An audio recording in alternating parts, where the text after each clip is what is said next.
Now, it's come to my attention that someone in the United States of America had decided to tell us Brits how to make a cup of tea.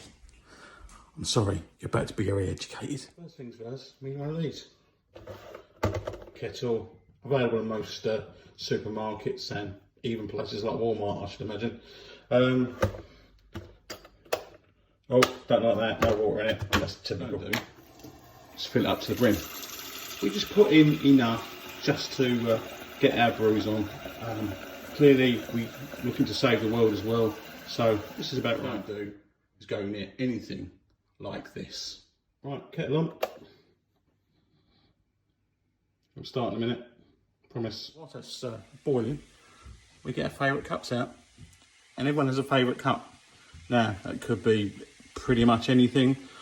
Personally, I prefer a little teddy bear cup. I've had it for a few years now. This little china cup makes a perfect brew. Been in the family for about 30 years. It's the last one of a 6-piece set. I treasure this with my life. Case of getting your tea out. Okay, no markings. What's in this one? Coffee, no good. Sugar, no. Clearly the last one is always the last one. Here we are. I'm not quite sure what time the tea is, but regardless, it's going to make a super brew. Right, kettle's boiled nice and quick. There you go. It's pretty simple stuff, really.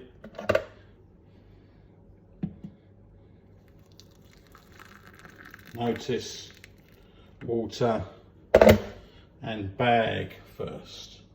None of this milk first. That's just alien. Just a splosh of milk. It's a splosh, okay? Technical term. Stir.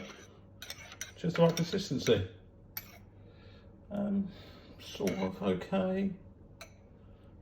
Yeah, that'll do. Now, you may add sugar if you're a bit mental. However, this isn't quite dark enough. So in goes the bag for another little splosh up, little stir up, teasing out the flavour. See, it's going a little bit darker, a little bit more to my taste. There we are, perfect cup of tea, in my opinion anyway. None of that hot tea rubbish. My God, you lot are clearly deluded. Thank you, bye.